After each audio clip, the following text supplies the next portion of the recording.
Hello and welcome to glennzb TV, the show that puts glennzb into your virtual headset. Yes, I'm bringing New Zealand to the world, and the world to New Zealand. And I'll tell you what, we've got ourselves an old-fashioned crowd-off going on between footballers and rugby league fans.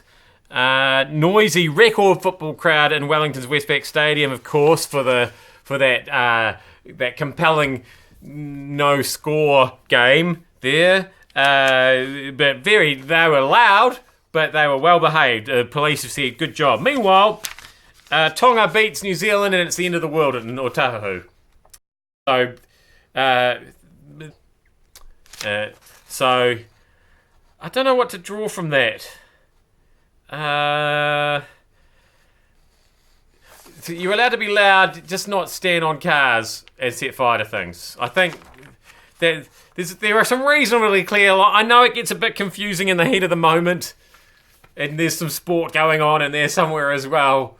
But yeah, I think fire generally bad, and denting people's cars generally bad. Loud noises is acceptable in the right places at the right time. So it looks like Charles is basically king now. It was Remembrance Day yesterday in England, and the 91-year-old QE2 watched Charles lay the Remembrance Sunday wreath at London's Cenotaph. So, don't know what can we read into this. That's her laying a wreath some other time. I wasn't happy about this wreath. It wasn't real flowers. They were paper. They were just they actually looked like red paper cups just stuck to a upside down dinner platter. So that wasn't very classy. So maybe the Queen just sort of got the huff and said, until you can give me a decent wreath to lay, I won't. And also, she's 91. She shouldn't be having to bend down to lay things. Can they not put it on a stick and she could just lower it? I think they really need to look into the wreath technology. I think the wreath's to blame here. Shouldn't need to be sending Charles to do to be honest, I wouldn't really back him bending over and laying things down on the ground either. They'll all end up on the ground. Send some of those young princesses to do it. They're closer to the ground anyway. They've sent the army to save the whales. One whale. One orca. It stranded itself on a Marlborough beach. Marfell's Beach near Blenheim. I didn't even know there were beaches near Blenheim. I've been to Blenheim. I don't ever remember going to the beach in Blenheim.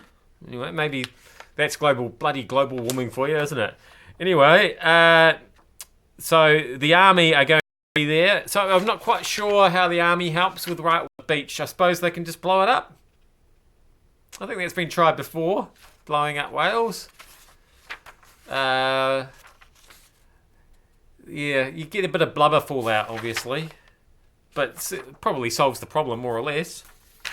Finally, back in London, back for the Armistice Day.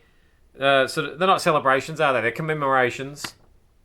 Big Ben. They put Big Ben back into action. Because at 11 o'clock on the 11th of the 11th, Big Ben's supposed to chime.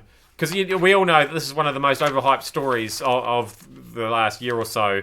Big Ben, not chiming while they restore it. And now, suspiciously, in the middle of those renovations, it can chime. Why do they not just leave it chiming for some of the time? I mean, presumably the workmen have already got air protectors on. Why can't it chime while they're doing the renovations? Don't know what's happening there. And as I've said before, why don't they just set up a reasonable Bluetooth loudspeaker system and just play a recording of it chiming? Nobody's going to know the difference, are they? What's wrong with people? Practical solutions for everyday living. That's glennzb TV. Thank you so much for having me in your virtual headset. I will see you back here again tomorrow, no matter what.